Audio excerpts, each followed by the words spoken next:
Welcome to CSN, the Network Podcast. This is Kayvon Cutler with my lovely co-host, Dree Nazario and Malik Hampton. How y'all doing this lovely morning? I'm doing well, my brother. How's everybody else doing? I'm blessed and highly favored. Y'all know me. Likewise, man. Likewise. Introducing, we have our special guest here, our first guest, and we appreciate him. We have Charleston's own Pierria Henry. How are you doing, brother? Bless my brother. Can't complain. What's happening? Hey. What's shaking, man? The GOAT. The GOAT. The GOAT, the myth, the legend. The man, the myth, the legend, Pierria Henry. I know better than that, man. Man, this is an honor. This is an honor. We're blessed. We're excited to have you on. We appreciate you rocking with us. Definitely appreciate it, bro. Yeah, man. It's all love, man. It's big Thanks love, for man. having me. It's no Been a long problem. time coming. I know I don't usually do nothing like this. So I got work with me. 100%. That's why, when we were just going through our strategic plan and just going through the list of potential interviewees, we locked it in that, we just had to make sure you were the first one. So it was only right that, we get to go to the city, what I'm saying? The people don't get to see you that much. So it's a blessing to be able to hear from you, you know what I mean? So, with that being said, let's get to it. You know what I mean? You already know. KC's finest. Look. Hey, Word. Well, like Kay said, we'll go ahead and jump into it. Just take us. Let's start at the beginning. Like where it all started for you when you picked up a basketball. How you fell in love with the game. Just how Pierria Henry came to be Pierria Henry. Ooh, shoot. It all, I mean, like I said, born and raised, Charleston, West Virginia. You know what I'm saying? Women's and Children's Hospital to be exact. You know what I mean? But first time I remember even picking up a rock or something like that was probably like in Sports Mart. You know what I'm saying? Shit, I don't even think that's there no more, is it? Nah, yeah, that it's joint's cold. gone. Yeah, it's closed. It's gone. That's how you know we getting old. We aging too big. But yeah, but actually shooting hoops and organized basketball, man, it all started in like at the man in the little bitty ball league we had in the city. Um, shoot, I think it was like Mike Ranson and somebody was running it then. But we always played at Horseman and shit like that. And my first coach was his name was Tony.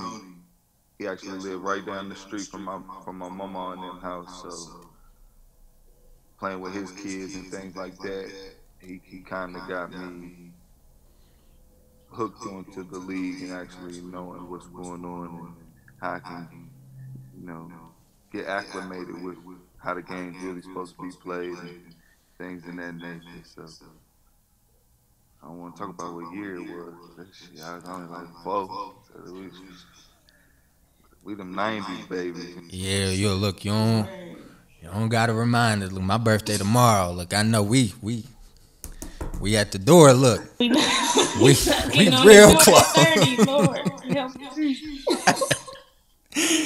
Hey, man. Gotta love it. Gotta love it. I know one of the fans' questions that they had for you was, what is it like playing overseas? Let's get the fan questions out. Man, it's dope. I mean, you get put in the right place. You know what I'm saying? Most of them countries, like outside of soccer, or what they call football and shit like that, like that's definitely the number one sport. But if we, compare like what the atmosphere and things is like, man, it's like the big dance in college. Like it's like that electrifying. Like man, they love the basketball over there. Like they get rowdy. Like they get on the referee's ass and shit like that. Like oh, we straight, right? Yeah. yeah, You you good. good. You good. Yeah, yeah, you can talk how you need to. That shit is dope, man. Like they really are in tune with the game, like, and it's not a dull moment. Like they fans, they get buck wild for real, for real. Word, that's dope. That's dope. So can you tell us like I guess what the so outside of basketball, how is it for you over there? Just another walk in the neighborhood for real. It's peaceful, it's quiet. It ain't it, it's civilized. You know what I'm saying? Like for the most part, I mean, you can find a little bit of any and everything to get into, just like you would at home. You know what I'm saying?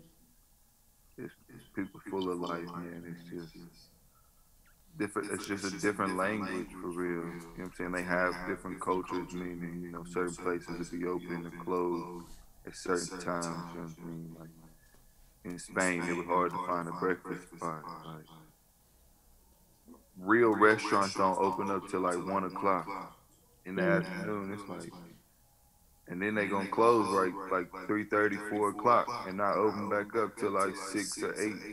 So it's just Mhm. like a gap, like in the mid afternoon where you can't really find food to go eat at and shit like that. So that's what I mean by when it's the culture and shit is different, but outside of that, man, they got their parks, you know what I'm saying? Just do little everything, zoos, aquariums, you know what I mean? Little trampoline parks, just like, you know what I mean? Just, it's some type of entertainment, things you can do to get out the house. It's dope, man. Really dope. And that's why America's so fat right now. We don't close. The restaurants don't close. You can always find something to eat. Facts. That's just a privilege, man. It come in handy. You be need waffle, you know what I'm saying? Something in the middle of the night. Yeah, just to get you right. What was you about to say, Lee? Nah, I was about to throw it back to the upcomingness. You know what I'm saying? The homie Mario Black. You know what I'm saying? He say what's up. He sends you the regards. He told me he always say this too when we be talking. He said when y'all was young, when y'all used to play for the Little Eagles, your AAU team and whatnot. He said you told all them like from day one when you was hooping back then, like that's what you was gonna do for a living, like that's what you was gonna do. And I just want, I got the question, like, did you truly believe that at that early of an age, like that's what you was gonna put all your energy into, to try and become successful? Nah, that's real. Well, first and foremost, man, shit, that Bink, man, that's an original, man. Yeah, That's love, like, man. His folks helped raise me for real. Like, they gave me shelter when I needed it. Whenever, you know what I'm saying? Damn. Yeah, I believed it. I did. But I think I only believed it for real, because I thought we all was going to do that. Like, it was just the energy and the type of people I was around. Like, they embedded that in me. Like, they built my confidence up like that. Like, I thought we all was like destined to just do this for a living. Like, I always thought, you know what I mean, we was all gonna do it at, like, how can I say it? Like, I guess like something like LeBron and them story, how like everybody got to pick and choose of what school or whatnot they wanted to go to, and eventually meet up again and things like that. But yeah, yeah, man, I had that in my heart. I wasn't trying to let nothing stop me from that, man. It made all the sense to me to exhort all that energy into that, because it was fun to me, man. It came easy to me in a sense, like it was just something that I could do without anybody. You know what I mean? Like I didn't need people to play with me. I could always play against myself or something like that. Like I was one of those weird kids, man. So I always had a basketball in my hand. Like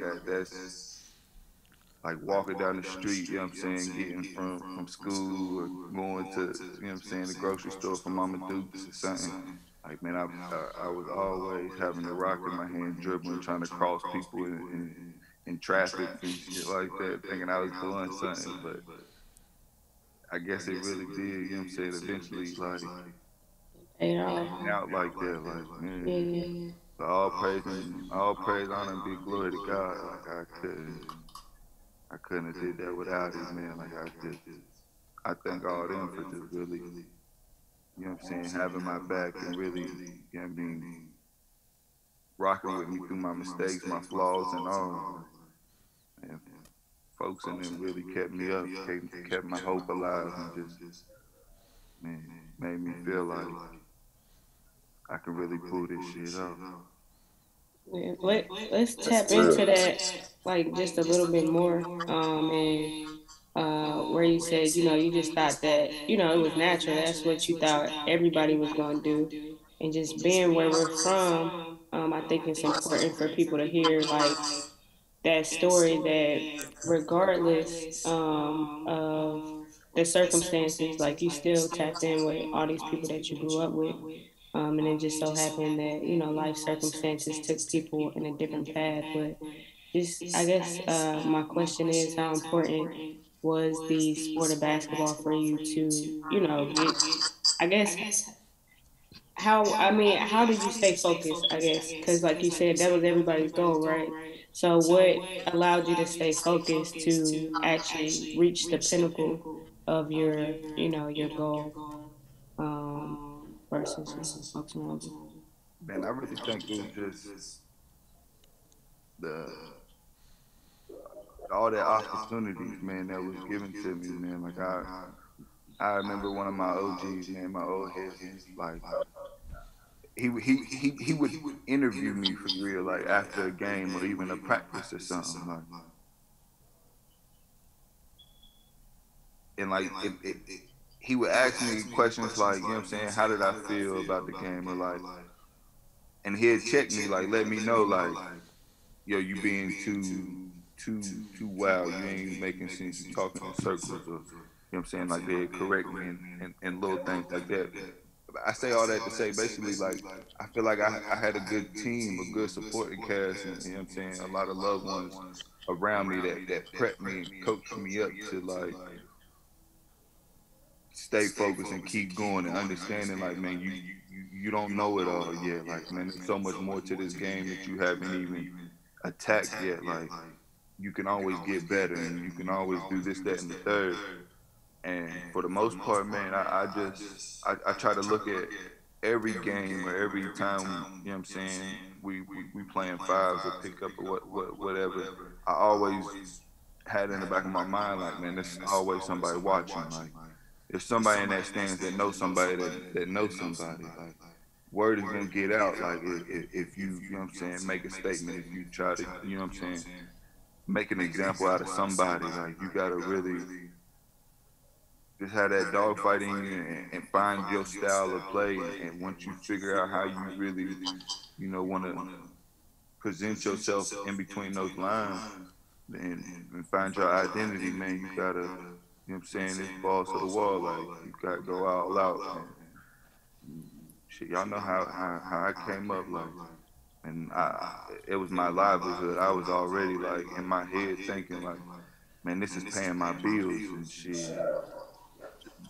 Real talk, after the high school game, I got a janitor job. I gotta go clean the shop. You know what I'm saying? Like, I got shit. Like, it just, I don't know. So I'd probably just say, man, all the people around me that introduced the game to me, and you know, stay in my corner and walk with me, walk me through it, and just kept hope alive, for real. Piggying back real quick off, you mentioned high school and what you did after your high school games. I know when we were coming out of 8th grade, you could have went to any high school you wanted to go to, right? So I'm just curious, what influenced your decision to go to South Charleston? Were you thinking long haul? Were you thinking like, okay, this is the best program that can help develop me to go to the next level, or like what influenced that decision? You know what I mean, to go to South Charleston? Were you thinking, this is the best competition, or what influenced that decision? Because you see, what I mean, what matriculated after high school. So I was always just curious, like what influenced that decision. Hey man, first and foremost, who you think you is with that Breakfast Club mic, man? Why you come on with that? What's up? Where everybody else is? I got mine high and Yeah, mine yeah, high right she's here. hiding hers. Yeah, yeah, Man, I'm yeah. off the phone with it, man. I ain't even got Okay, no mic. okay, that's how I like it. Yeah, I ain't yeah, mad at you. yeah. Malik or Malik could be right here beside me. Look, we got the mic, everything set up. I'm in the studio, so. Okay, yeah. I say, man. Well, one man, growing up in the city, you know what I'm saying? It's so the bloodline just run deep, man. You know, we got family everywhere, Everywhere, yeah. so it was like one. I had more family. It kept nasty. Like I was, you know what I'm saying? My older sisters, my older brother, like everybody went like to cap. And so it was like, man, I always was that kid that wanted to be different. You know what I'm saying? I wanted to step outside my comfort zone and things like that. Like I just always wanted to play against family and shit like that. And also, besides something like that, man, my uncle, he took me to go watch Cooking and play or Hilt and everybody. And they was playing South Charleston, man. And the way that I seen Bobby Dawson coaching them boys and like, bro, I remember vividly like tapping my uncle like that's what I'm used to. That's the type of coaching I need to get me better. Like that's the type of love and the type of fire like that matches, you know what I'm saying, me as a person as a whole, you know what I'm saying, the whole nine.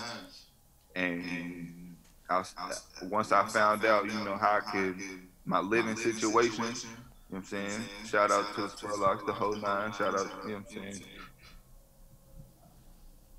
Excuse me, to Stephanie and man, y'all know what's up, man. I love y'all for that. Like y'all allowed me, you know what I'm saying, to expand and to really venture off like that and make shoot, what is now a dream come true. But man, Bobby Dawson, man, and was huge, and Mr. Arbogast, man. When I got to shadow A Dog, one it was probably like the end of school, like one day or whatnot that I got to walk around and shit. I'm following A Dog, man. You know what I'm saying? Like I'm coming to school with this man, so y'all already know what type of level and type of time he was on. Like I was like, oh, he got it made. Like, man, it's love here. Like, there's no way I can get in trouble. There's no way I can't, you know what I'm saying, get comfortable and get right. Like, and shit. On top of that, everybody on, you know what I'm saying, it was just more cousins and more, you know what I'm saying, brothers and just family there like that was made it even, you know what I'm saying, easy to socialize and get to know people and things like that. So,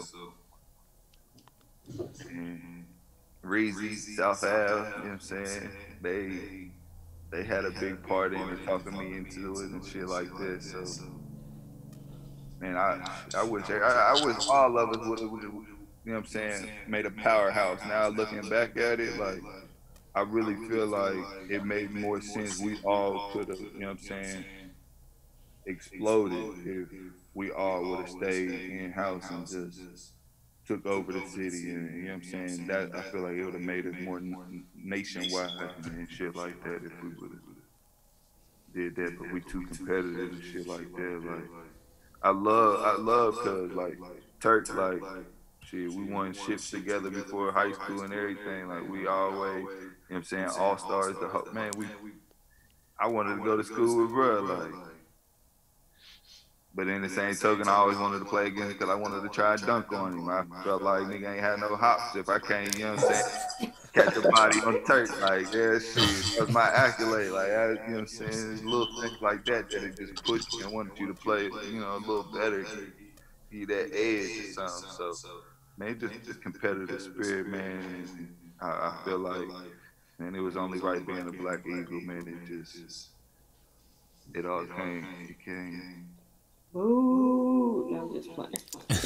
We'll let y'all rock out. We'll let y'all rock out. Yeah, man. We love y'all. You know what I'm saying? It's still all love at the end of the day. It's You all know. love. It's all love.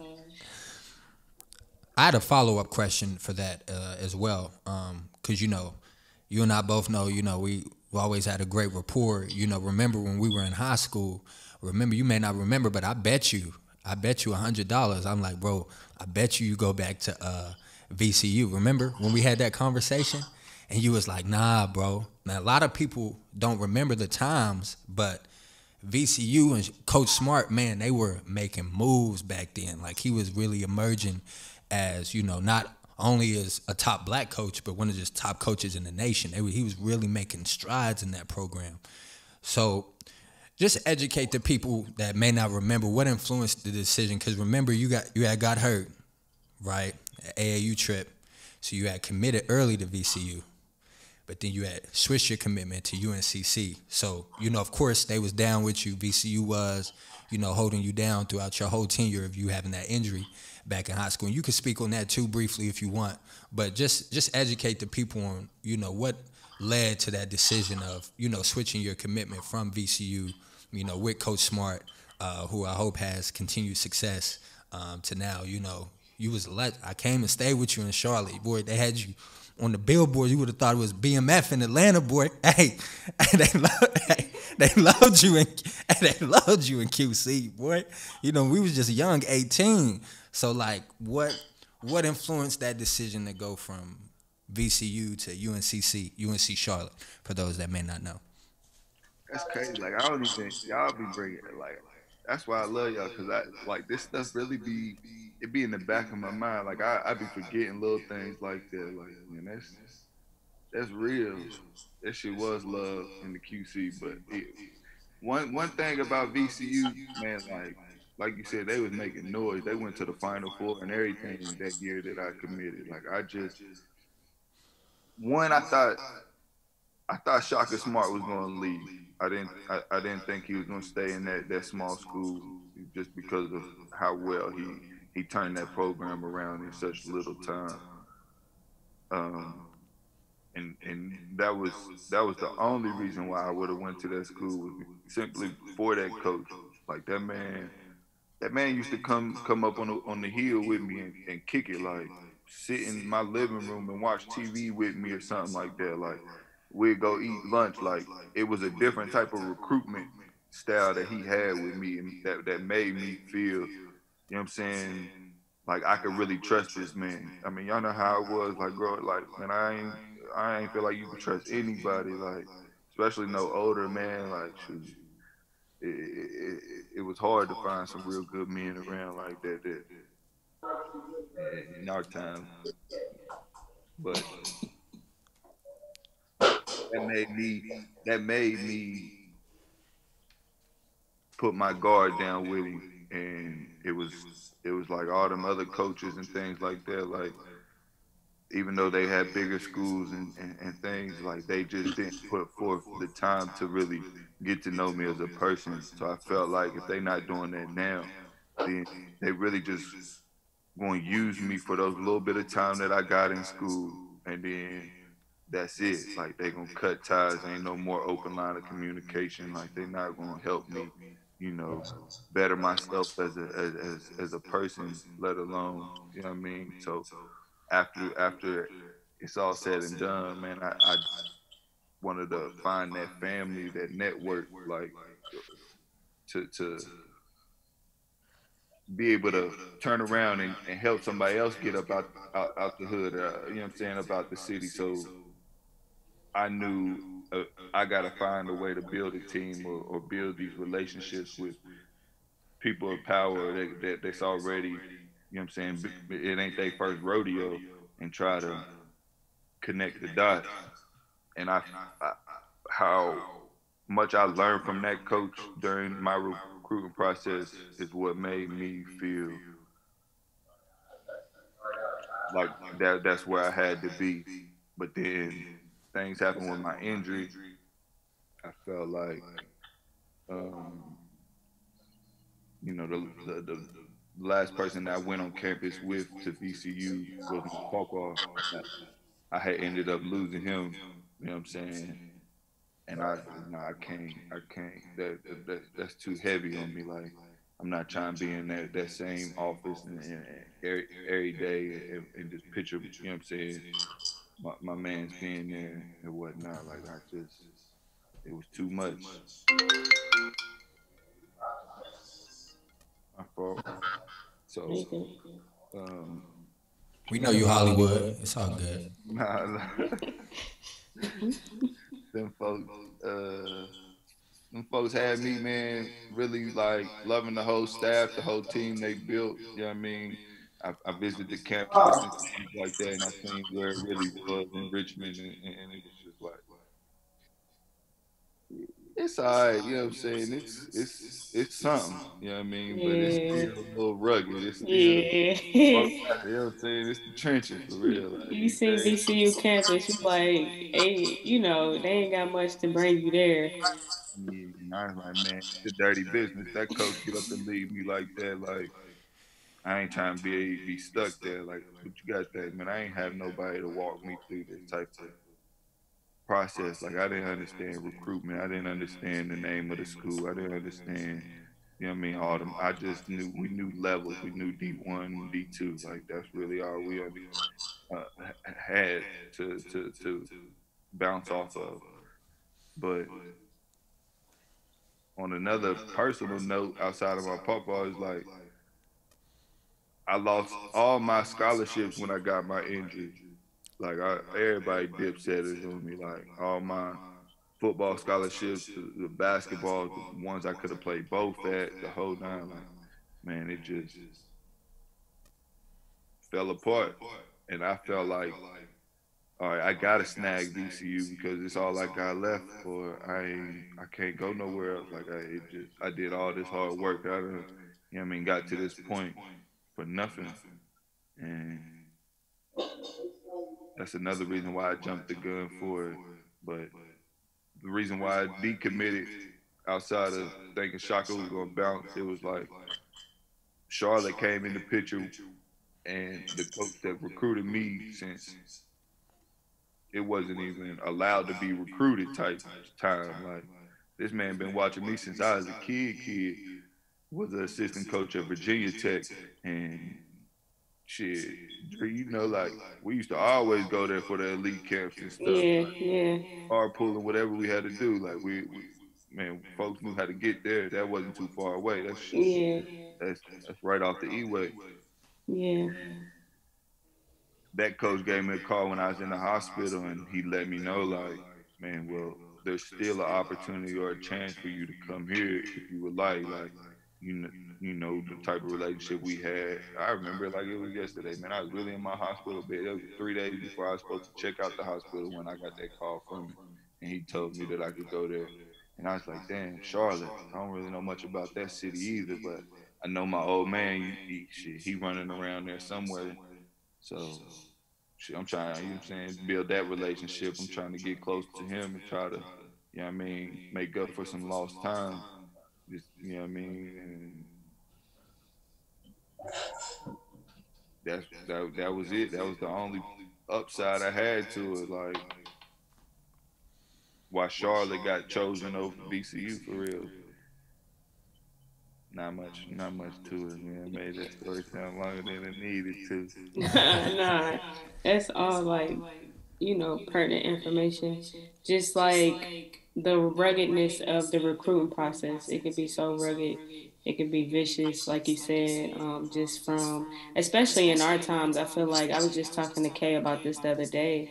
I felt like, the NCAA and college coaches, they held us to such a high standard as student athletes, and the one wrong move, even in your case, where it's not even your fault, you get injured, or say you're associated with the wrong person, they snatching that scholarship right back. You know what I'm saying? I feel like, now the reins have loosened just a little bit. But yeah, I think that's, definitely, pertinent information to have, especially for somebody that may be going through a similar situation. Exactly. Yeah, it's real. I'm going back again, man. I need to know, we know you as the, what I'm saying, you the superstar, you was one of the chosen ones coming up, bro. You know how it is, man.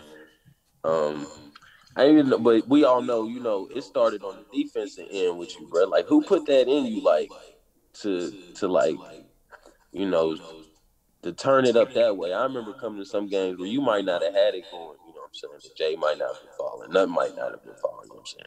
But you still impacting the game, like, just by locking in on defense, you know what I'm saying, doing the super hard gritty work. Who put that in you as a young jet dog? Man, for real, I'd probably say I gotta give it to my big brother Ron Hall for sure. Like watching him do it, and I still to this day I do a lot of things that he used to do. Like I kept that with me to, and then man, like shit, Coach G, you know what I'm saying? Shit, I just felt like that was just our identity, man. You know what I'm saying? Shit, Plum, man. The list go on, man. I'm talking about people used to, man. We used to get rowdy, like that's what we get hyped for. Like we not no bullies, y'all know that. I ain't trying to bully nobody, but it made us feel like we was bullying folks on the court. Like when we snatched the rock away from them, or we get in that 2-2-1 press and things like that. Like, or we get to start traps in your head, like, and hearing the crowd just, you know what I'm saying, get rowdy and make folks fold under pressure. It just like that shit. I got off on that like that. That shit made me love the game more. Like I felt like that's the most exciting part of the game is being able to, you know what I'm saying, pick somebody's pockets, you know what I'm saying, just lock somebody up and let them know, like, bro, you're not catching this ball. Like, I don't care how nice you think you is, what type, you know what I'm saying, how many points you got right now, fool, you're not finna catch this rock. I don't care how many screens you finna set. You not getting the ball. You got, like, it's over. Like, I just remember wolfing in folks. Man, matter of fact, I remember my first time getting some getting some playing time on varsity in middle school.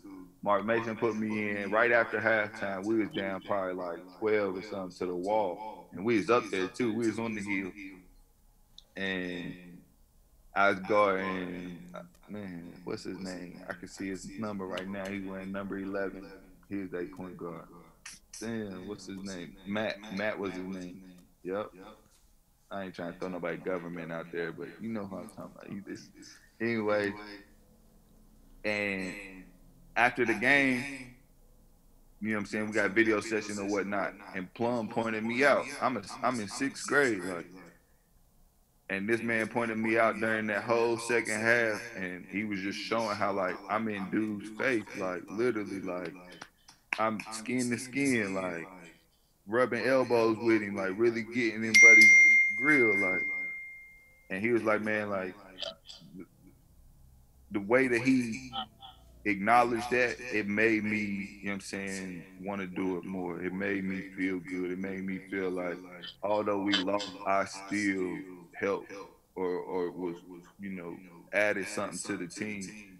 And man, it's just shit, man. I could go on, man. My circle was so rowdy and rugged. Like folks had us slapping the floor playing defense. You know what I'm saying? Just man, it was just. I can't leave nobody. I ain't trying to do nobody like that. That's tough, man.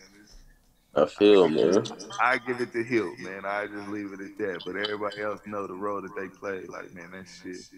Man, the city alone, just that nitty gritty. Like, it's just that fight in us. So I feel like the only time I could really wrestle with somebody on a basketball court is playing aggressive defense and getting physical and shit like that, and then just mm, Used to shutting be up. like that even in the pickup games. We be running pickup somewhere. PA talking cash on defense, talking cash trying to get in your head, man, letting it be known.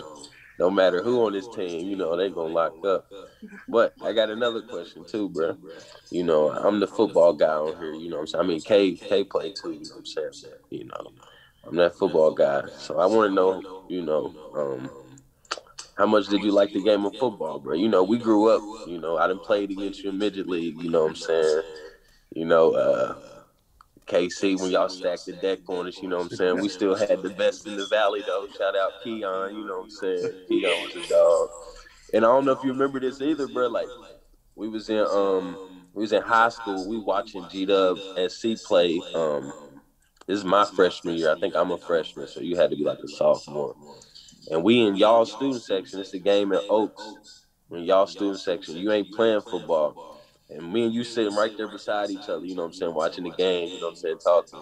And you looked at me like, bro, I'm getting back out there. Like, bro, I gotta get back out there. Like, you know what I'm saying? So that's where my question come from. Like, how much did you like football, bro? Yeah. I've always loved football. I remember, shit, I hope God ain't mad at me, but I used to say, like, yo, like basketball is my heart. Like, I love that shit. But football, like, man, that's my soul. Like, I really, like, I, that, I felt like that was my sport. Like, I felt like if the business side of football wasn't so nasty, I would have really tried to pursue and stay in that industry or whatnot. But yeah, bro, like you know me, I ain't playing middle school. You know what I'm saying? Yeah. And like you said, my sophomore year, I still ain't out there. So I'm 5 years out the game. Like that shit, I've been out out the mix. So man, football was dope, but I really only played it just to stay out of trouble, you know what I'm saying? Just to stay close to all the loved ones and whatnot. But for the most part, man, I knew it wasn't something I could just go out and do on my own. And most of the time I catch myself by myself, you know what I'm saying, and needing to do something. And yeah, man, I wish I would have, you know what I'm saying, stayed through it. I wish I would have stuck it out and really tried to practice or be a little, you know what I mean, more better at the game because I feel like I disrespected it in a sense. Like I ain't take it that serious. Like I really was just out there, you know what I'm saying, just straight raw with it. Like I Catching plays though, man. ain't putting no time, no extra into that shit. They had this too much equipment on it. It's too hot outside. I'm an indoor. Folks get muddy and shit. I ain't gonna get all that dirty. They got it. So tap into that a little bit more, just your decision, your overall decision to go with basketball over football. Like what went into that decision? You said you took a 5 year hiatus. Was it, because you're like, basketball is what I really want to do, or what went into that decision? Nah, the only reason I ain't playing middle school, one, because a nigga had a grade and, you know what I'm saying, always getting in trouble. So it's like summertime, they out there practicing in the heat and 2 days and shit. Man, y'all tripping, man. What y'all doing? Y'all know what's going on over here? Man, we living. Shit, me. So I never could make it to practice. I never could do none of that. Like I just wasn't disciplined enough. So basketball, it was a little easier for me. Like I said, it was just something I was always walking around doing. Always, it was just attached to me and hip to me, and it just made me when I did my research on like it being a business. Like, I gotta thank of Jamu Gaines for that. Like, I had somebody in house that actually has experimented and really made it to that level. You know what I'm saying? So I got to see firsthand from a genuine, unconditional type of love, like somebody really showed me through experiences. Like that man was. I'm talking about. We waking up, we going to bed, and in the same house, in the same bed, like we sleeping, like everything. Like I watched this man around the clock try to make something out of nothing into this basketball world. So to be able to witness something like that and be, you know what I'm saying, certain that I know I can do something with it and get, you know what I'm saying, school paid for and allow this basketball to take me somewhere. Yeah, that was the only It reason. just it just made sense. Yeah. You you keep speaking in reference to your background and your development and just how you were raised and your training and different things of that nature. Can you educate our listeners, the youngins that look up to you, that what went into your personal workout regimen? Like, how did you become the beast that you became as we continue to get older? And some people, you know, they were good when we were young, but as we got older, it started to decline. So what continued to help you propel and to improve over the years? Everyone knows you had a great work ethic, what I'm saying? Energy is just tenacious, what I'm saying? But what were you doing behind the scenes that really helped you take it to the next level, excuse me? And I really think I think what helped me the most. I know, not to cut you off, I know Unc was pushing you. Shout out to Unc. You know what I'm saying? It's a great man, great man. You know what I'm saying? I know Unc was on your line. You know what I'm saying? So, But he was the type, like, he wouldn't even, he not forcing that on you. Like, he telling you straight up, like, man, you ain't finna be wasting my time. If you don't want to go, you don't want to go. I'ma be there. Like, I'm going. I'm just, you know what I'm saying, giving you the invite. Like, you know what I'm saying, you can do it. But in the most, for the most part, he like, you the one that's gonna be there all the time. You know what I'm saying? Like, if you really want to do it, then you can get up and do it yourself. Like, you don't need me to hold your hand and walk you to the court and do, you know what I'm saying, X, Y, Z. Like, man, if you want it bad enough, just know it's somebody out there 2 o'clock, 3 o'clock in the morning that's working harder than you while you sleeping. Like, it's somebody already up at 6, 5 o'clock in the morning, already breaking a sweat, and you ain't even brushed your teeth yet. Like, he letting it, like, he ain't play that. Like, he man, Big Unc, man, he always, I can say, kept it funky with me. Like, he always kept it 100 with me. He never tried to make me feel like I'm better than what I am, or he ain't never try to make me feel like, yo, you garbage. Like, this ain't your sport. Like, leave that shit alone, yo. Like, you wasting your time. Go get a 9 to 5, and you know what I'm saying? Like, nah, it wasn't none of that. It was like, yo, just keep working. Like, hard work pay off, but no, like, it ain't gonna come easy and things in that nature. But I would say just having that type of motivation or that type of mindset of I wanna work just as hard or better than anybody that's doing it. Like, I wanna really perfect my craft, or I really wanna, you know what I'm saying, dominate out there. Like, I really wanna try to make some noise and make a difference on that court in any game and things like that. So when I was, like I said, I'd be playing by myself, man. I'd be literally playing one on one by myself. You know what I'm saying? Like, acting like I'm D Wade or acting like I'm somebody else. And you know what I'm saying? Oh, you can't guard me. I'm trying to hit a buzzer beater, 3, 2, 1. You know what I'm saying? Just little games of playing, you know what I'm saying, by myself. Just really trying to stay in shape, or just always having a good feel for it. And but for the most part, man, I feel like what helped me transition as the years kept going, I was playing center, you know what I'm saying, in high school. You know what I mean? Like, our senior year, I was the center. You know what I mean? Like, even as a kid and stuff like that, like, I've always been able to play 1 through 5, undersized, whatever you want to call it, but it taught me different angles. It taught me the game inside out. It taught me how to.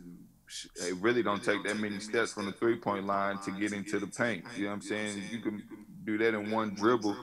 Man, the type of momentum and steps you need to just get inside the paint to let the, you know what I'm saying, shoot a floater and shit like that. Like, little details just started snapping to me when I would be in the gym by myself and trying to picture, you know what I'm saying, 4 other players, 9 other players on the court with me, all in this little area, the different ways to attack and you know what I mean, play in a straight line, stay straight downhill, but still being able to shift my hips and move east and west to try to, you know, get around folks. So, man, I just say I think I was just a weirdo at it. Like, I dug too deep into the game, and it it actually just helped me elevate and really expand my IQ. So I think just envisioning and really studying made me stay locked in. Yeah, I want you to quit calling yourself a weirdo for that too, because a lot of people just, like you said, you just dig into the game a little bit different, or more in depth. Not even different, just more in depth because you took it serious, right? So just to kind of dive into that, like what went into your mindset, what went into like your motor, like where did that come from? I remember like an interview you did. I believe we were in high school, and you were like, "Yeah, I wish the game was like 5 quarters. Like I could keep going." You know what I'm saying? They was calling you like the Energizer Bunny or whatever. You like I can keep going. Like where did that come from? Did that stem from like the love of the game, or kind of what you touched on before, just the people around you? Yeah, I don't know where the lung capacity came from. I think I was just high off life. You know what I'm saying? The type of energy that I get, from the crowd and from you know what I'm saying, my brothers and stuff in the locker room and whatnot. Like it just that adrenaline get to going, man. I don't get to thinking about breathing. And I only say I'm weird because I be thinking like, damn, bro, you was really out there just talking to yourself, playing and stuff, shaking and baking. Like, yo, come on, man, why you doing so much? What's But up? that's what it takes, though. Like when you think about it, like, because there were plenty of times where I'm by myself, just working out, doing different things, and like you look back, you like, damn, I was doing a lot, but we had a goal like to make it out. So I think that's important to, showcase that to, especially to the kids, like you got to do something more outside of practice, your scheduled practice. Outside of your workouts, you talked about having a ball in your hand almost 24/7. So you got to do a lot more than just the norm. You know what I'm saying? The normal status quo, the normal scheduled things that are scheduled for you. You got to do a little bit more of, things on your own, regardless if you got an entourage or not. You got to get it popping. It's real. But man, I can't lie. Like, you know how it was, man. I don't know what it's like now. I ain't been home in forever, but in the city, in the neighborhood, man, like you could walk around anywhere and you could find somebody hooping on somebody court. It didn't matter where we was at. Like it was always a crowd or a gang or somebody on the court, man. I remember the Shawnee League and shit like that. Like, man, this shit was wild. That shit was dope. Facts. Mm. Look, What you got, Lee? I guess let's see where I want to. I'm gonna keep it in perspective again, man. Just the upbringing and stuff. I got two questions, so I'm gonna ask you this one. I'm gonna ask you another one after this. All right. What was your favorite team you ever played on coming up? Like, and you can tell football or basketball, bro. You know what I'm saying? I told you about the KC team where You Traps better had choose right everybody in the now. city on one team. Your Horseman team, you know what I'm saying? I'm pretty sure y'all went undefeated. Them games versus Stonewall was crazy. You know what I'm crazy. saying? Y'all Epic used to battles pack for them sure. gyms Yeah. out, bro. You know what Standing I'm room saying? only. You I never know, for real Shout when out to I came Shawnee. to a game. I said, "Oh yeah, this is a yeah, rivalry for real." it's them games used to be crazy. You won a ring in high school football. You know what I'm saying? Um, you played in the state championship, but I need to know. You know what I'm saying? What was your favorite team you ever played on? I gotta say the little Eagles. That's my heart. That starter. That's even the little Eagles. You know what I'm saying? Little Yeah, Bucky. Come on, man. Yeah, that one was it for sure, man. It was because we was kids at that time, man. Like real kids. Although you know what I'm saying, I had to grow up fast. I remember like as a kid, like man, that's my biggest childhood memory. Is like that gave it gave me a like it understood, like it helped me understand there's more to life outside of West Virginia mountains, and that was yeah, simply because of that team, man. So man, shout out to Traps, man, because man, the Godfather, man, he made all that possible, man. So Coach G for, you know what I'm saying, and Jay Morris and everybody that helped, you know what I'm saying, build it up and keep it alive every year, you know what I'm saying. Yeah, man. Man, It was just it's still to this day like we family, like all of us, like man. Yeah, that's just it right there. shout out Trap for sure, man. I remember, as a jit dog, like I was, I'm questionable on basketball anyway. You know what I'm saying? Because it was like, coming up, you either, the Little Eagles and what was the swoosh. The You know what I'm swoosh, saying? Like yeah. Swoosh, yep, yep. y'all was them guys. You know what I'm saying? I'm like, bro, I ain't that good at hoop. You know what I'm saying? If I ain't on that team. So I was questioning hoop back then. You know what I'm saying? Y'all had the Jays. Trap had y'all in the Jays, man. Like, you know what I'm First saying, class. dog.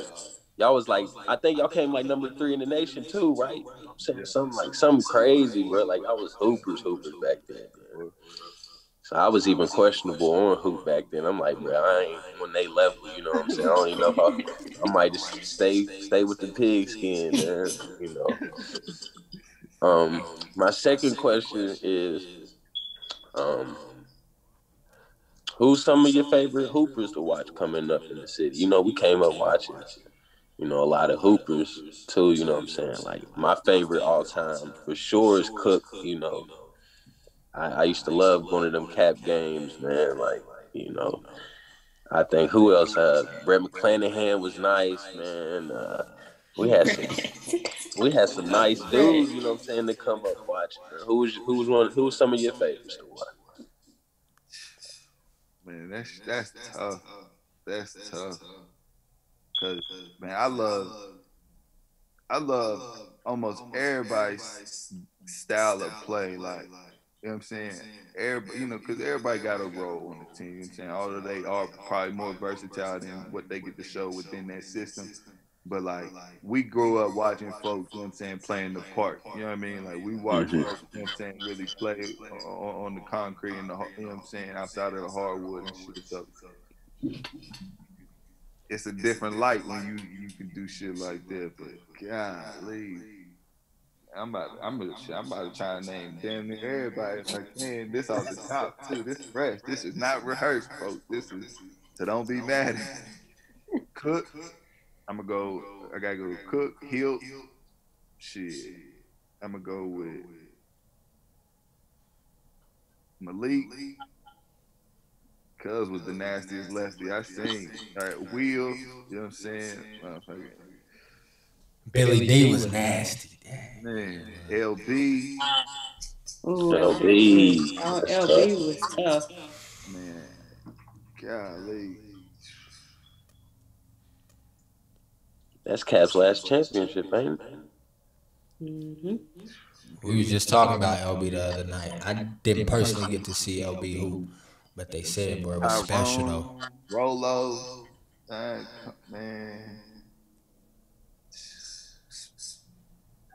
wait, Spur, shoot, man, JB when he was in middle school at the man, I'm talking about, golly, Juan, and these folks, this is before, this is, golly. I'm gonna throw one out there just because I thought he was so nice, before, he wasn't that much older than us though. But I thought your boy Terrell, I thought Terrell was so nice, man. Like Oh, Red he was the I best thought thing. What? For I sure. thought Rail was cold, bro. I ain't gonna Yeah, hold you. real was. He was a Real was bucket. cold. They ain't giving him the right chance. Like they try to act like he is the, you know what I'm saying, a bench player. Like nah, like man, shit. He showed me how to play. Like he showed me the ropes. Like man, he was the nastiest in Upty. I'm talking about, bro. Not after the man, like he got to a point where he was like, bro, no, bro, you can't play, bro. Like, don't get a man the ball, bro. Like real, like love. You right. You dead on that one. He cold for real. Man, see what I'm saying? It's too much. We have way too much talent in the city for that. Like, Yeah, for sure. golly. Yeah, that's why I asked you your favorite. Just name me a few, man, Yeah. because I used to love, Moo Gaines, I gotta say Moo Gaines because he was still move. doing it. You know what I'm saying? I go to UC and watch him play, do all that. Like Hmm. shit, yeah, man. Shit, the goat, shit. I used to like watching all them old heads play, Hey, the bro. old heads used to get it in. Hicks, that motherfucker could hoop. You know what I'm saying? He's stiff as Ah, hell. shout That out nigga Hicks, might man. trip over both, you know what I'm saying, his big toe, but shit, go. Hey, that nigga used to walk around stiff than a mug, but come do like a Still do. he'd do a windmill. Windmill, yeah. Yeah. You like that? Shout out to Hicks, man. Hey. Good could hoop. You know what I'm saying?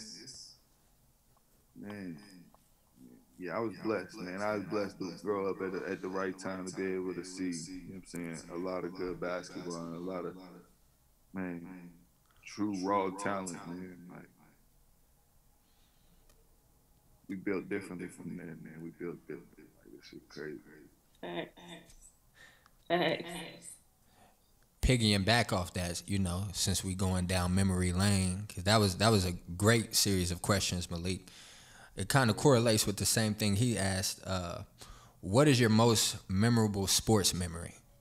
From all the championships, the tournaments, you know what I'm saying, middle school, high school, you know what I'm saying. We did that thing at South Charleston, you know what I'm saying. Can't say that for everybody that's in the Zoom, you know what I'm saying, but we did that at South Charleston, you know what I'm saying. And doing your thing overseas, you know what I'm saying. What no pun intended, I love y'all, but yeah. What, what was your most memorable sports moment, man?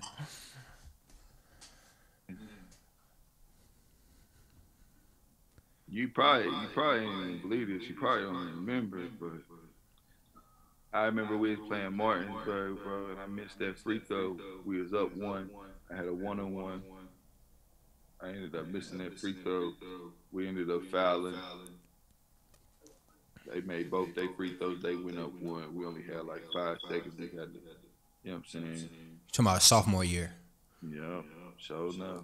Got you. It was Coach Dawson's last year. He had just had that heart attack and shit like that. Like Yeah. that one was the most memorable because like we was that close, bro. Like to Yeah. really win the ship. You know what I mean? To break curses, to make history, like to really do. You know what I'm saying? Something real powerful. Like so that game right there is it's not a great memory, but it's still like it still gets me like hype, like it motivates me for real. Like when I shoot free throws in a crunch moment, like that, it plays in my head. Like, nah, you ain't Still to this day? doing that again. And it's crazy because even during that play, like during that time, bro, like we had a timeout, and everything I love, I was walking to the free throw line, and I was talking to Coach Dawson. I was like, yo, like if we go up three, are we fouling? If not, you know what I'm saying, how you want to play it, whoop de whoop. And I remember he looked at Coach Jackson. He said, "Do we have a timeout?" He was like, "Yeah, we got one." He said, "Yeah, we only got one." And Coach Dawson looked back at me, and I looked at the ref because players can call timeout. So I was about to call timeout because I wanted to even catch my own win and whatnot and make sure everybody on the same page. Shit, this championship, we within 30 seconds of, you know what I'm saying, doing something that ain't been done yet. And I remember like, damn, I was about to call timeout. Coach Jackson was like, no, no, no, no, no, we only got one. Whoopie whoops. I was thinking they had another, you know what I'm saying, reason to use this timeout instead of just keeping it in our pocket. Like, fuck, we taking this home. Ain't called no timeout. I rimmed the first one, missed it. Shit. Everything went downhill after that, straight collapse. But a good moment, a good memorable moment, man. I'd probably say,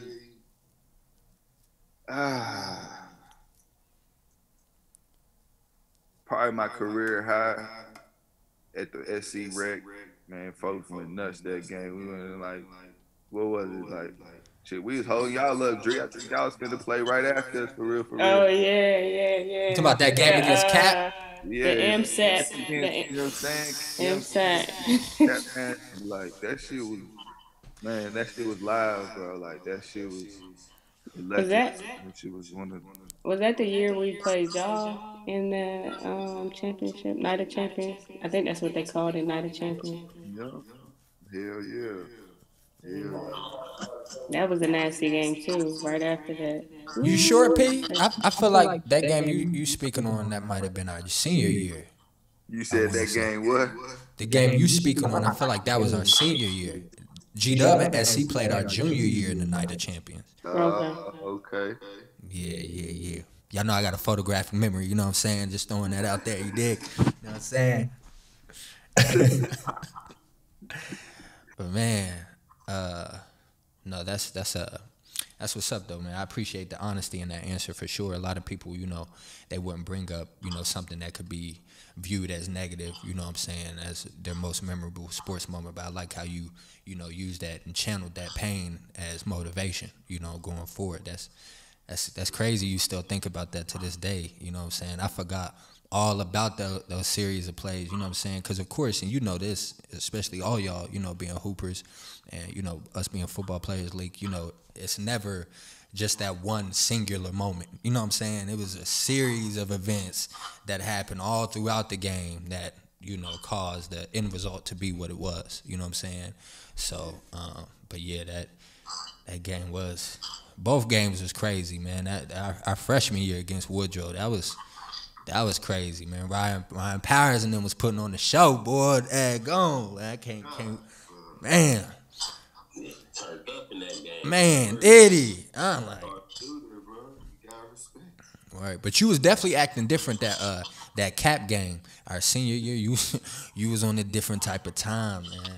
Hey, So, shout out to Pearson, man.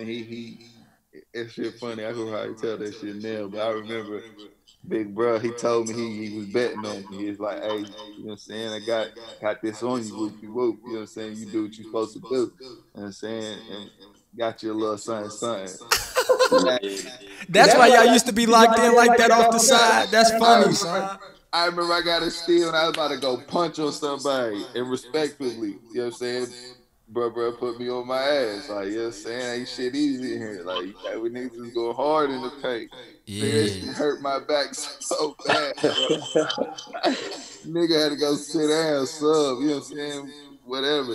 And I just remember looking up and seeing, bro, like, feel like believing in me, like believing in the team the whole night. Like he just knew we wasn't gonna lose that game for nothing, bro. So, man, that shit was wild, bro. Like, memories like that, man. It's like kids still need that to this day. Like to anybody that's watching or whatever, if you're an uncle or cousin, just you know what I'm saying, a loved one, whatever the case may be, man. Go support these folks, man. Just go show face at these games and shit like that. Take time out to really, you know what I'm saying, witness that shit, cause like that shit sticks with us, man. It really helps us, you know what I'm saying, want to grow and be better and want to do right. Like, man, there ain't nothing like a good supporting cast and just having outsiders, you know what I'm saying, express they love and real genuine, like, heartfelt inspirations up for you. Like, go get it, man. Just show up. Like, that's all you got to do. One of my this is just off a tangent, bruh. Just I just be reminiscing. One of my fondest memories of you, bruh, and you ain't even make this play. You know what I'm saying? I remember we was at Laley Field, man. It's like it's semifinals weekend. We playing midget league. You know what I'm saying? This when y'all had the stacked team, and I remember being in the stands, and you was walking down. Y'all about to play South Hills in the semifinals, and some old head, actually stopped you like, man, Perry, y'all gonna win. And Perry, you know what I'm saying, no hesitation. He like, man, yeah, of course we gonna win, you know what I'm saying? He keep walking, and they playing their game, and South Hills almost had them beat. That's Tyler was, you know what I'm saying, rest in peace to Tyler. You know what I'm saying? Tyler was playing QB. And South Hills legit had them beat, bro. Like, for real, all they had to do was, you know what I'm saying, keep the ball in play, you know what I'm saying? The clock was gonna run out. And bro, like one of the last plays of the game, bro, uh, they go up, it's like Perry and a couple other people, they tackling Tyler. And Leon come out of nowhere, bro.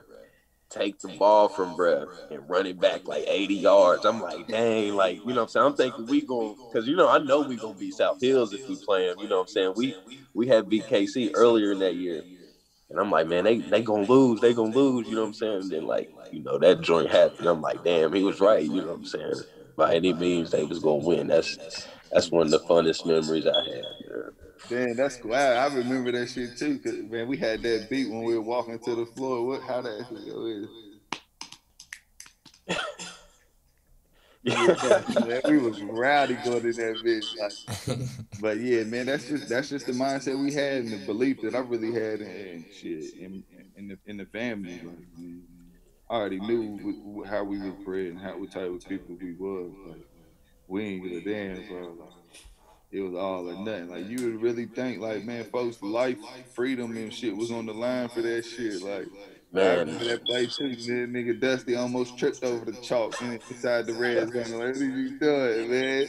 Hit the sidelines and he got started wobbling, man. But yeah, that man, was crazy, man. that's another one. Like, who all just was saying, I was naming people that was kind of a little older than us or whatnot. But man, our age, our generation, like, man, I'm huge fans of a lot of us. You know what I'm saying? Like in our time, man. And Dusty, he already know what it is. That's blood. Like, Yeah, he was cold, he's bro. my He was always cold, man. He's top three, top for real. Like, Yeah, he was always cold with that rock, man. Real talk. man, that's crazy, bro. You got good memory too. Y'all taking it back for real, for real. Yeah, man, that's what we here for, man. People wondering about this stuff. They ain't seen you in years, baby. You know what I'm saying? Come home. You know what I'm saying? Nah, I'm playing. They love it. So just to fast forward a little bit, we've been talking about, your upbringing. And let's talk about, the present and the future. So right now you're, headed to Africa on a new contract. Just tell us about what you're looking forward to most about that. Man, first, it ain't really a contract. It's I ended. Man, God is good, man. Like, I've been blessed to be able to have a dual citizenship now. So I'm about to go play for the national team in Africa, Senegal to Dope. be exact. But it's the motherland. Like, come on, man. Like, That's dope. Word. it's hard to even put in words. Like, it still ain't really resonated with me. It still ain't hit me yet. But like, when I think about it and things like that, like, man, I'd have never thought basketball would have took me that far. Like, it just goes to show, like, man, you going. I couldn't even dream of that. Like, I can't. You know what I'm saying? Ain't no way. Like, so that shit mean a lot, man. For real. Like, I know I don't want to experience that shit by myself. You know what I'm saying? Because it's hard not to get all the expression out or the feelings and whatnot to make it justifiable. But yeah, man, that shit. Dope. That's dope. So from there, where do you like? What are your future plans as far as basketball? Um, like how much longer you think you're going? Well, after that, that's when I get into my contract Mm. team or whatnot. I'm at, be in Turkey, playing for Fenerbahce, but I don't see myself hanging it up no time soon. You know what I mean? Like, as long as my body can withhold, you know what I'm saying, the whole season and stay healthy, man, I love it too much. I enjoy the lifestyle, like, of overseas. Like, I really enjoy embracing new cultures and really, you know what I'm saying, just experiencing new things. Like, I'm still a kid at heart. Like, you're not finna catch me, you know what I'm saying, stuck in the house unless it's Corona. Like, you know what I mean? Like, I'm too adventurous and outgoing. Like, I wanna see so much because we've been trapped for so long. Like it's still mm, something that gets me going. So, nah, I don't, got a good 10 years left. You know what I'm saying? God willing. Inshallah. Shit. Word, word. They calling you old head on the team yet? Nah, They like, shut hell up, no. old head. Hell no. Hell no. Tell Until them I we hit still in our in my 20s. 30s or something, Yeah. I'm straight. I'm still We young. still in our 20s. Look, we ain't there. We at the door. Look, we you know what I'm Still saying? be It's We ain't around the walk, believe we it or corner. ain't not. walked through that mud yet. We ain't walked through Nah, that mud yet. Uh, Yeah, but that's nah, I what's mean, up. we still trying to, you know what I'm saying, pursue the league and things like that. Like, we're still on the market. We're still available. We're still, you know what I'm saying, making strides and connecting with people. But at the end of the day, man, it's truly a business. Like, I'm not trying to water that down. Like, I really want folks to know, like, man, after high school, like, think about it. These college kids are allowed to get paid now. Like, yo, it's really a business. Like, you're really getting income. Like, you really, Yeah, you know what I'm saying? Cash flow is it can come in through this. Like, so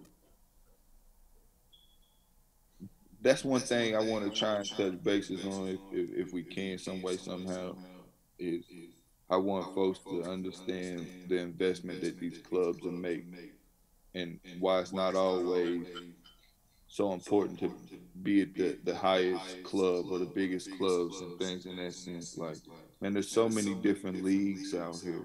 If you really want to play the game, you know what I'm saying, to pay your bills, like you can do it. You just gotta, you know what I mean, really buckle down and talk to agents. You really gotta feel that market out because that is who you're hiring to represent you and help you fill in that gap of communicating with somebody thousands and thousands of miles away that's across the ocean. Like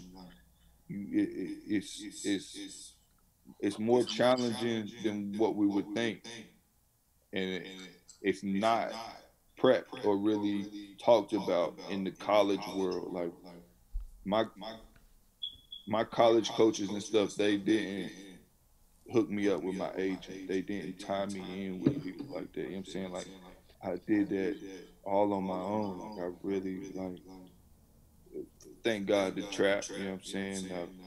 Man, that man has been nothing but a blessing to me and has continued to help my career grow. So, you know what I'm saying? Just don't get caught up on just needing film or needing, you know what I'm saying, just a game to play or locally or around the city. Like, man, you really got to interact with different people. You have to converse with these agents and different recruiters or however you can see it. Like, that's one thing with me, I think that's helped me move up into man, I don't even like talking like that, but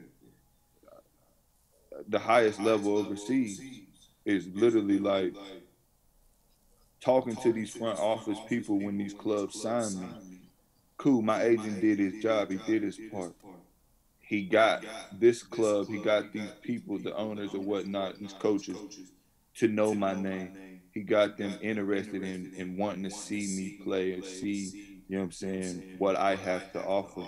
But when it comes down to it, man, we're the ones that's got to be there every day, all day. We're the ones that has to eat side by side with these folks. Like, you got to get out your comfort zone and really not be antisocial. Like, you got to show them that you're more than what your agent was telling them. You know what I mean? And once you are able to build that type of relationship with these people in the office, that's what's going to help you, you know, be able to level up or get to a different, you know what I'm saying, get a different job and still be able to come back to that job years later. So Like enhance your brand, kind of like, yeah, definitely. And yeah. really, man, you gotta talk the talk. Like you really gotta get to So, know people, man. so touch on that a little bit for us. If you don't mind, just like the whole agent situation, because I believe, if I'm not mistaken, you had like a situation where you had to fire an agent before, right? Just talk about the importance of and finding the right person and how you kind of went about that to represent you. So man, shout out to Jeff McGinnis, man. Like that's one dude that ain't from the city that took me under his wing in the QC, and he just like us. Like he made our environment. He made our. You know what I'm saying, like he he he he grew up like we did. Like no sugarcoating. I ain't trying to tell that man's story. Everybody that know him and know of him can. You know what I'm saying, and they know what I'm talking about. What type of guy he really is, and it's all love, and it's really like, man, that dog fight in him, like, and I bring him up because he's the one that helped me get to this tournament after my senior year, the Portsmouth tournament in Virginia, and um, that's where I ended up meeting my agent and um, having my talk with my agent. I didn't know he's really been watching me since I was a kid. He had, you know what I'm saying, he had friends. He had been friends with Trap when we was in the Little Eagles, so he had recognized or remembered my name or whatever the case may be. So the Portsmouth tournament after my senior year is how I transitioned into that. But when I signed the first agent, I did that all off of just hype and like it all looking good and sounding good, and really having a sit down and taking my time and really filling out this man that I'm trying to hire to work for me or represent me and speak up for me and things like that. And when I seen how cutthroat it was and how grimy he was, man, I had to cut that contract within like 24 hours. Like it wasn't long. Like it it was that fast. Like I signed it and then I realized like who I was dealing with. Like once he took me out the office and showed me to his house and shit like that, like I was like, oh no, like no, you no, I can't roll with you. Like, no, this ain't the type of image I want to have. So that's when, legally, you know what I'm saying, had to get, you know what I'm saying, the documents and paperwork right. Learn your paperwork, man. Learn what's being written in these contracts and things like that. Like the wordplay is really like detrimental. Like that can make you or break you. Like so, don't just be out here signing anything. Don't let nobody rush you into signing anything, man. Always know, like, regardless of how much pressure they put on you, if they want you to sign something, then you have the right to take your time and get a second opinion on it to make sure you clearly can comprehend what you signing off on. And that's how I say that transition really happened when I had to fire him and find him and things like that. So just like I said, getting out, being around and just socializing with people, man. And oh, John White, Malik. I don't know if you remember him. John White, he played at UC. That was another player that I loved growing up watching. And Carl Edwards. Them motherfuckers, Okay. they had man, they had the Golden Eagles rocking. Them folks silly. But John White was somebody that I seen at the Portsmouth tournament, and he as well like gave me the whole spiel on you're gonna have fraudulent agents. You're gonna have people that act like they're agents when they're really not. Like, so you don't want to get caught up in that mess and things like that. So I don't know if I answered your question, but I more so the storyline, the way it all played out for real. Nah, Yeah, you definitely elaborated. Well, I have piggybacking off. Excuse me, piggybacking off what you just said.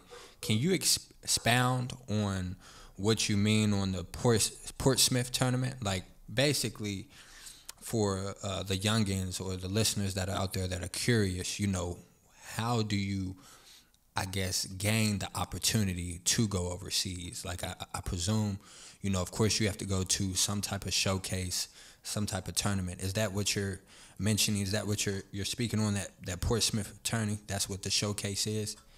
That's exactly what it is.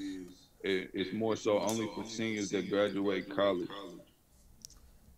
and it's just a 3 day tournament. You know what I'm saying? They do the whole pre-draft NBA combine workout, whatnot. Like they take you through all the measurements, they take you through all the, you know what I'm saying, the physical that you gotta get, make sure you're healthy and all that.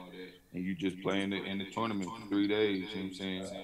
And everybody, and I mean this, all the agents, it's really huge. Like all the agents are there, all the overseas club scouts are there, and there's NBA people there as well. Like the people are really tied in watching. Like so, it's a great opportunity to get exposure from globally. It's like I want to say I think it's only invitational, but shit, I don't even know what you do to get invited for the most part. Because, like I said, Jeff McGinnis had to help me because at first I wasn't even on the list. Like they tried to rock me to sleep or play with me about something. I forget how they pulled that off. But yeah, Got you on that list. Yeah, that was going to be my next question. Was it invite only? But thank you for answering that. By the way, my follow up question to that would be, and everybody is wondering, how can we watch you play? We know, but like just for the listeners and the youngins that want to see you play, of course, you're in a different time zone, but like, what do they have to purchase, or like, how can they go about, watching your games? it's live action. Is what's it called? Euro. I don't want to lie to you. I'd rather text it to you the way it give you the real link or whatnot. That way I ain't steering people into the wrong direction. But yeah, you gotta get a membership, and it's basically like EuroLeague.tv or something like that. Okay. But where I'm at, I'm gonna be in two leagues. So the international league, that's the Euro League, that's the one that you got, have a membership for the most part. But don't get it twisted, man. You know what I'm saying? It's a dark web. It's a market out here that, man, folks, you know what I'm saying, do your homework and you can get around it. You know what I'm saying? Streaming is real, so I ain't trying to mess up no live stream, you know what I'm saying, links. I ain't trying to throw nobody under the bus, but there's some good ones out there that really get the job done. And Got you.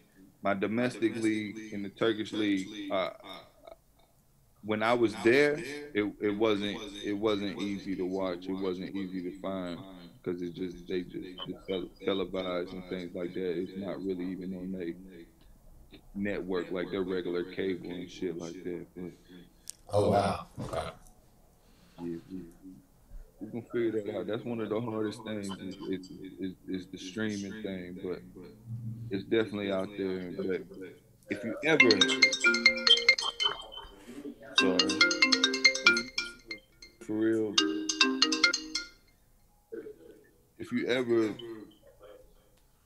can't catch a game live, there's a YouTube channel that my loved one started up for me that has been, man, amazing, man. It has helped market us and really help, you know what I'm saying, get more exposure and really, you know what I'm saying, man, it's open doors for many things. We can talk about that later if y'all would like, but it's called Knockdown Cinematics.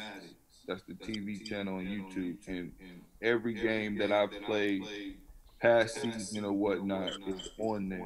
Like all my clips, every play that I made, whatever the case may be, is knockdown cinematics. That man that's on that, knowing very well, it's all love, man. I greatly appreciate all the work you're doing for us. And dead ass, like all the highlights and whatnot that you need to know about a game or something will be on there. Knockdown cinematics.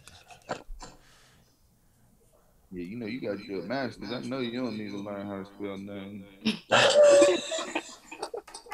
Like a book bag. This nigga crazy. Yeah. No, I I just guess I top got. 10. I just And just to be clear, just for clarification purposes, you said knockdown cinematics, right? Yes, sir. Knockdown. Yep. Okay, Cinematic. got you.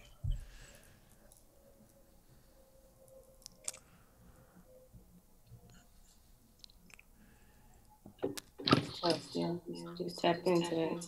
It's tough. So you done made, you know what I'm saying, you done made yourself a nice career over there, you know what I'm saying, overseas and whatnot. But I guess my question is, have you ever, or well, still to this day, do you have aspirations of like playing in the league? I know you done played some summer league stints and whatnot. Or has it always just been about, since you've grown accustomed to it, just keep elevating to take care of the fam even more than you can, you know what I'm saying, every year as you go, you know what I'm saying? Do you still want to try and jump over? Or was it always about just getting to a place where you could feel like you could jump over, or was it always just trying to keep climbing, you know what I'm saying, in the ranks, however you could, you know what I'm saying? Oh, that's a great question.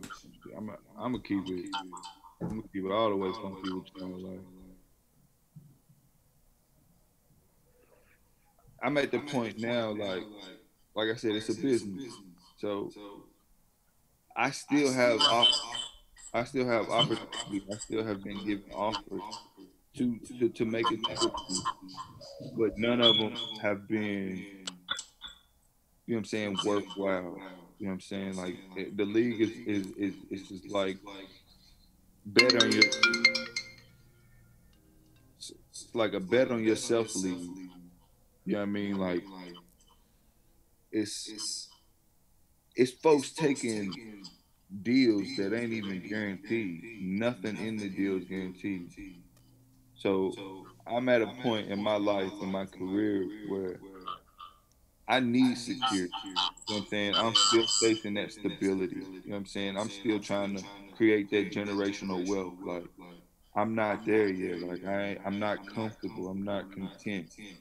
At the end of the day, I still got that inspiration. I still got that drive in me to like I want to compete against the greats. Like I want to see, you know what I'm saying, where my potential or where my skill set when I'm up against who they are, who, you know what I'm saying, Hall of Famers at the end of the day. So yeah, I'm still, no matter for as long as I play, like I'm always gonna try to transition into the league, but I'm a businessman now. Like I can't get caught up in just the dreams. Like, nah, I gotta think about, you know what I'm saying, people behind me. I gotta think about the, you know what I'm saying, a lot more.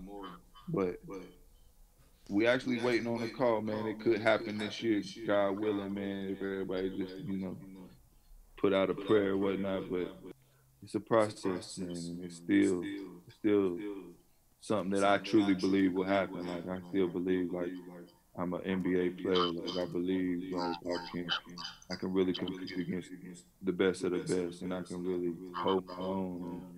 And I just say that out of, you know what I mean, just pure confidence and just out the, you know what I mean, just not trying to downplay myself. So,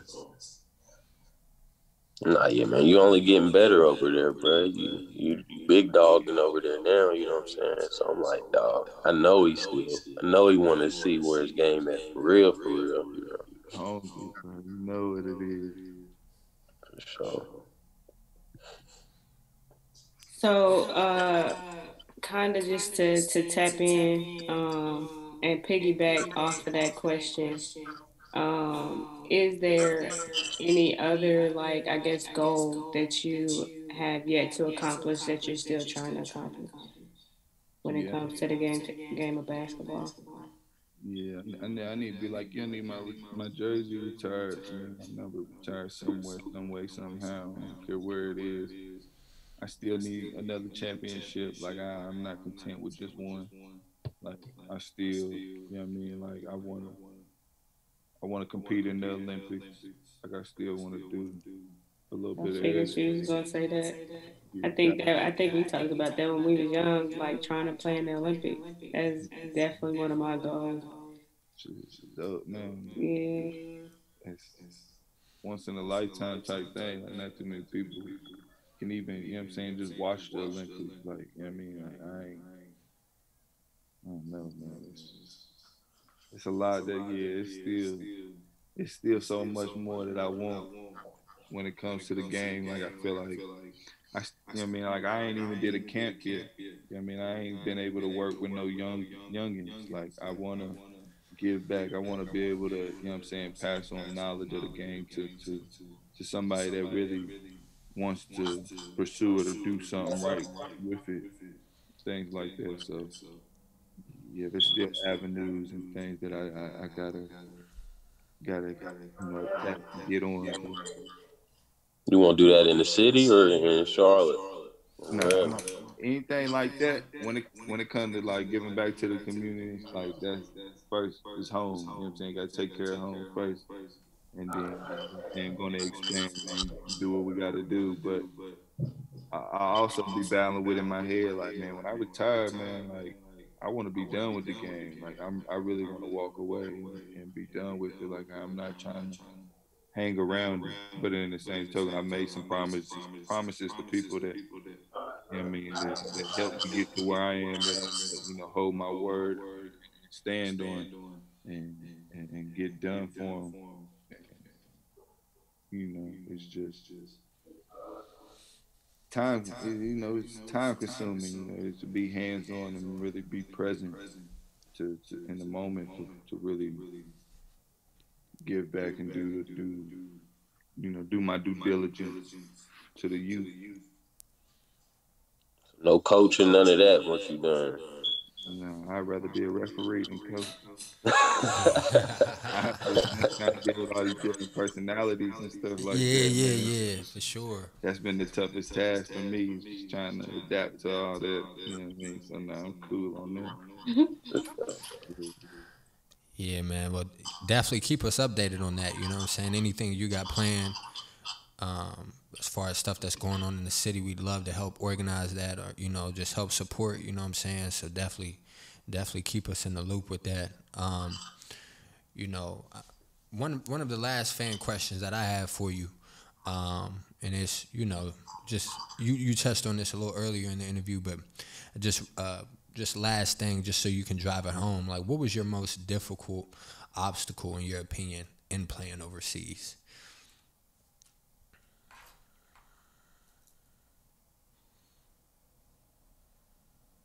Basketball wise, or more so just off the court type stuff? Honestly, I think they meant both. Honestly, both on the court and off the court.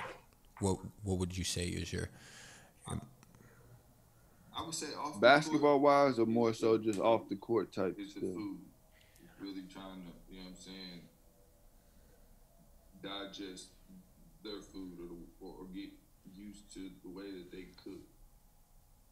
It's certain I would say off the court, it's the food. It's really trying to, you know what I'm saying, when you come over here, like digest their food or get used to the way that they cook. For taste, like man, it's certain places, man. one of my one of my old heads, he told us like, man, don't when you come over here, like, so you're not eating for flavor. You're not eating for taste. Like, man, you eating to survive, and that's it. Like, don't compare none of this food to home because you won't make it. Like, it won't be anywhere close to it. So food is a big challenge, and I would say just learning the rules of the road. Like, you know what I mean, like just finding your way around and things like that. Like Boy, don't know it's a if to totally yield or get different on, huh? scenery.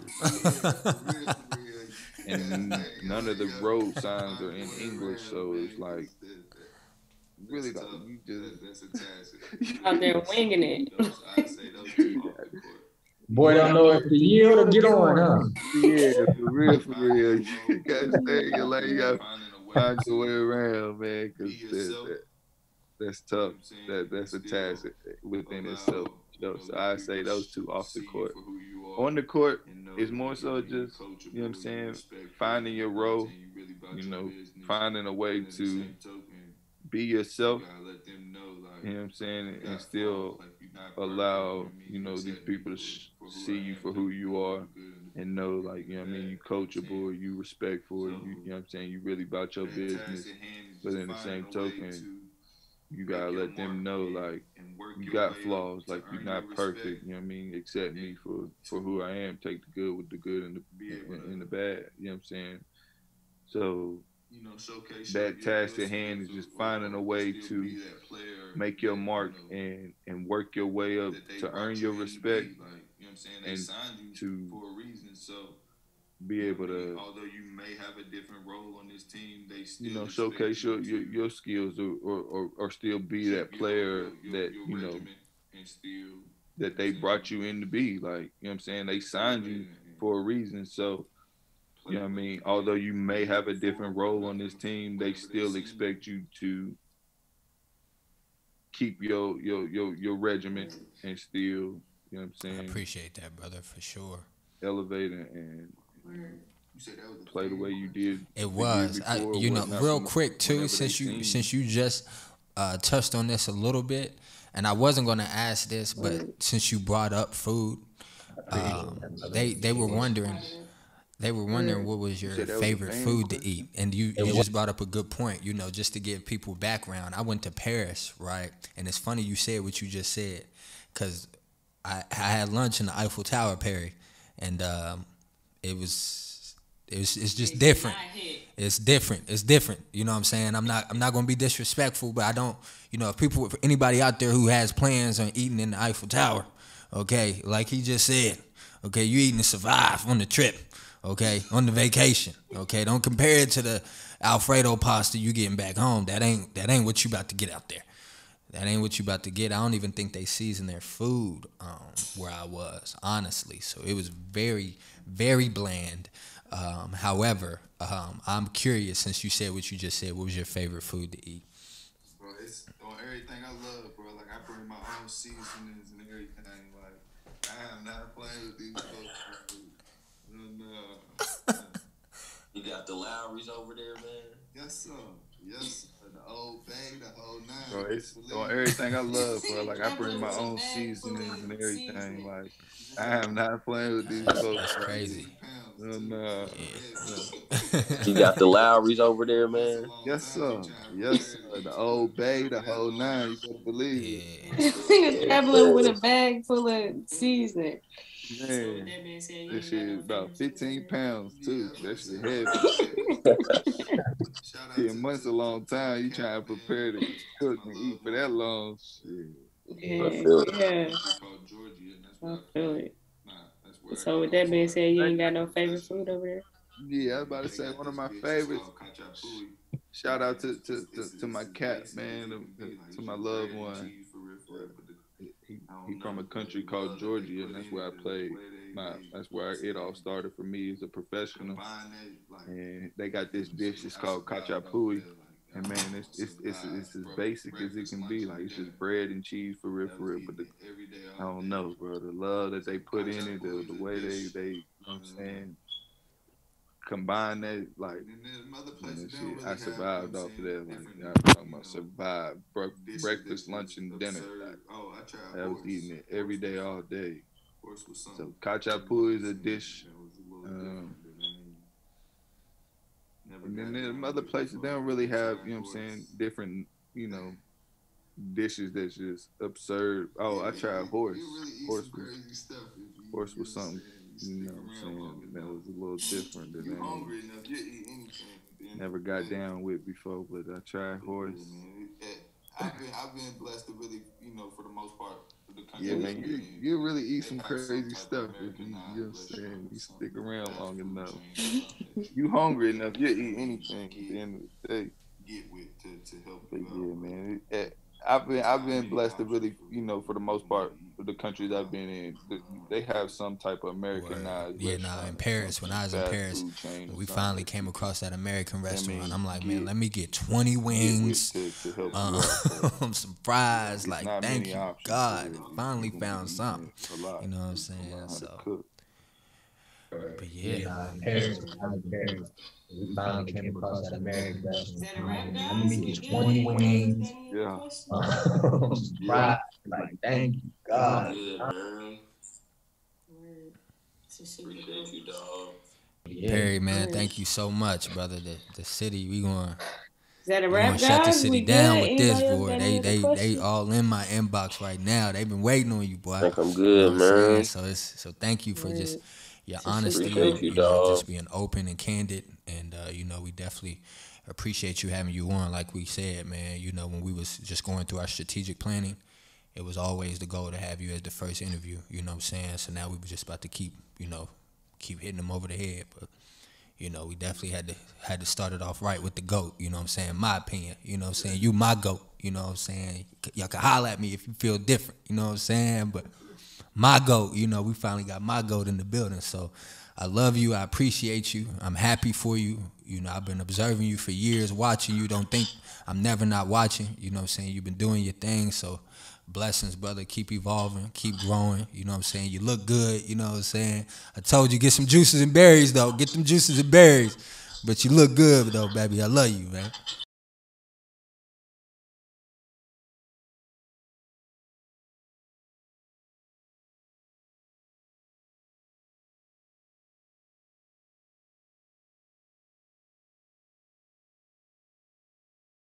I love you too, my brother. You know what it is, man. Already. Anything for y'all. I can't wait to, really embrace y'all and be in y'all's presence so I can really pass on this energy, man. Miss the hell out of y'all, man. I'm proud of y'all. I'll stay blessed for real. I'm gonna get your number. I ain't got your number yet, but you know what I'm saying? I'm accessible, man. Y'all know what it is. I ain't hiding from y'all, man. I want to stay in the loop, stay in contact with y'all. I want to know how your family doing, Lee. You know what I'm saying? I want to get caught up on a lot of shit, but let's do this. You know what I'm saying? Y'all know my number. Y'all know how to get a hold of me. Y'all know where I'm at. I'm be where I be. You know what I'm saying? Facts. We definitely got to connect, like offline, like you said, just about different business ventures and stuff like that. I think, like you said, we're knocking at that door at 8:30, so I think it's going to be important for us to tap in to some things that are going to create. Man, I ain't gonna put me in the 30 cap. I'm younger than everybody in here, man. You a year younger than us, bro. So you right there. You a year younger. Right. It ain't though. It ain't though. But this is what I'm saying is. Years, man. This is what I'm saying. Like, you feel me? Don't rush me, man. We ain't rushing, but I'm just saying, like, this is where we start to tap in and do things that we can build generational wealth for. You know what I'm saying? Like, so I want to tap in with you business wise outside of, offline or whatever the case may be. And shit, who knows? Like we talked about a little bit earlier, maybe we could stream your games, you know what I'm saying? And then, that's definitely lit for the city. We talked about possibly you co-hosting some things. You know what I'm saying? It could be a plethora of things that we could do, but like, we locked in. Shit. Yeah, I'm gonna make sure I send you my math, bruh, so I can lock you in, man, for sure. Please do. Like I said, I might not be home, you know what I'm saying, that much, but even if I got 5 minutes, you know what I'm saying, if I'm in your neighborhood or something, I'm trying to pull up. You know what I mean? For sure, dog. I got you. Right. Yeah, man, for the fans, man, if they got anything they want to ask me, man, please, like. Yeah, I just ain't this social media type of guy. yeah, where can they contact you, Perry? Yeah, you got an IG, but it's They really know of me. But how can they contact me? Shit, on this platform. What you mean? The gateway right here. That got me stepping out my element. You know what I'm saying? I don't know. yeah. Knockdown Cinematics is one of the places. You can get a lot of behind the scenes and inside scoop on things. We're constantly growing that and trying to make that a place of more marketable and give you what I'm saying, more inside scoop on my life and things like that. But I'm working on transitioning into what I'm saying, to being more engaged on social media. But it's just I don't know, man. I can't. I've been like this for so long. It's hard to get out of it. Like, Yeah. it's just Perry. camera type of guy. You know what I mean? Thousands of people trying to follow me. I'm like, yo, I don't even know thousands of people for real. Y'all ain't got no business. No business trying to find out. You know what I'm saying? What's going on with me? But I appreciate the love and the support, because I understand now. Like I really can touch many people's lives in a way just by signing a T-shirt or taking a picture or just sending somebody a happy birthday video and things like that. Like, so it's I'm learning, man. Y'all know how it is, but I know I got a good heart. I ain't trying to do anybody dirty, try to get over on people. I want to make sure things are done the right way. So I'm just trying to build that team and get, things done in a professional manner.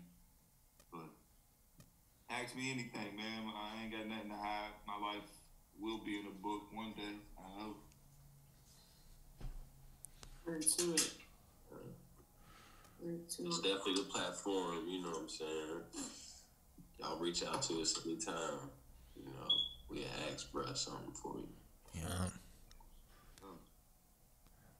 But yeah, man, thank you for joining the network podcast. And let me see the logo. I still ain't seen. I don't see nobody background. Yeah, we still working on the backdrop. Then I said I want to see it in the interview. We can't. We still getting the backdrop. We still getting the backdrop worked on, but the logos is done. It's official. Yeah, you haven't seen it yet, like at all. Yeah. Look at that, John. Yeah, look at that, John. Hey, we should have did that though. We could have put that as our on Zoom you can make a backdrop. We should have put the logo as our backdrop while we sitting here talking to bro. I didn't know you could do that on here. I didn't know you could do that either. Yeah. Yeah, you can. Zoom. Dre the one having all the corporate meetings on Zoom. Daggone. I don't even say no damn my ass. I didn't even think about it until just now, man. I didn't think about it. I'm thinking about putting this joint like right here. Yeah. On my wall. Yeah. But it didn't even dawn on me that you can really do that. You can add the background to you, and it'll just be like kind of like your green screen behind you. Got you. That's my fault. It's all good. It's all good. It's the beauty of life. You know what I'm saying? You live and learn. You know what I'm saying? Yeah, baby. You live and learn. You live and learn. I'm just happy we got him on, man. You're a hard man to get a hold of. So. Yeah, they said they weren't hearing from me for a second. I'm like, dang, yeah. In his defense, I had the wrong number. So I'm going to shoot him a little bit of bail. You know what I'm saying? Because I'm looking through the thread. I'm telling him on the phone this morning, like, man.